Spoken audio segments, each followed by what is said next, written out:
Inden du bestiller din nye port, er det vigtigt, at du måler korrekt op. Du skal måle følgende: garageåbningens bredde fra side til side, garageåbningens højde fra bund til top, afstanden fra garageåbningens lodrette kanter og ud til sidemurene, der skal minimum være 10 cm, afstanden fra garageåbningens øverste vandrette kant til loft, der skal minimum være 20 cm. Ved køb af bagmonteringssæt kan dette dog reduceres til 10 cm. Start med at tjekke, at alle delene er med, inden du går i gang med monteringen. Porten består af 3 pakker. En pakke med paneler, en kasse med automatik, som indeholder motor, trækstang og fjernbetjeninger, og en pakke med hardware, som indeholder CE-skinne, vandrette og lodrette løbeskinner, fjeder, fjederstang, wire, wirehjul, hængsler, hjul og hjulbeslag, vinkelbeslag og lejebeslag for fjederstang. Start med at montere de lodrette CE-skinner. Sørg for, at de er i lod, og at afstanden mellem de 2 CE-skinner svarer til det bestilte porthuls mål. De fæstes med passende skruer og ravplugs. Monter toplisten, så den flugter med overkanten af porthullet. Klik dækpladen på. Fastgør de lodrette løbeskinner på CE-skinnen. Juster dem, så de sidder ca. 2 cm inde på CE-skinnen i bunden og flugter foroven. Saml de vandrette løbeskinner. Fastgør de lodrette løbeskinner med de vandrette løbeskinner. Boltene spændes kun løst. De vandrette løbeskinner justeres, så de er i vatter. Efterspænd nu alle samlinger. Beslag til fjederstang monteres på ydersiden af CE-skinnen. Den fastgøres i muren med passende skruer og ravplugs. Mål og afmærk midten af porthullet. Fastgør styrebeslag til fjederbrudssikring på væggen. Saml fjeder, fjederbrudssikring og wirehjul på fjederstangen uden at spænde dem fast. Fjederen skal sidde til højre for midterbeslaget set indefra.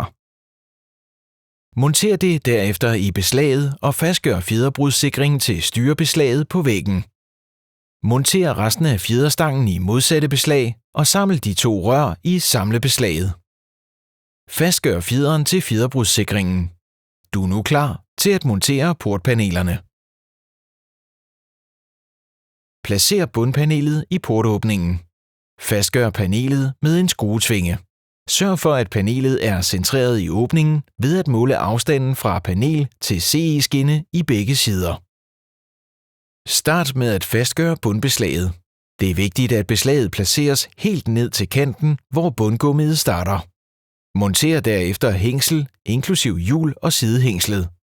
Det brede stykke på hængslet øverst. Kontroller, at bundpanelet er i vatter, før du starter med at montere næste panel. Læg 3 tynde stykker pap mellem panelerne. Monter resten af panelerne efter samme princip. Slut af med at montere tophængslet. Start med kun at sætte skruer i de 2 aflange huller. Det muliggør justering af hængslet, når porten skal indkøres. Placer beslaget til trækstangen i midten af øverste panel. Det brede stykke på hængslet øverst. Afmærk midten af portpanelerne og monter midterste hængsler. Det brede stykke på hængslet øverst.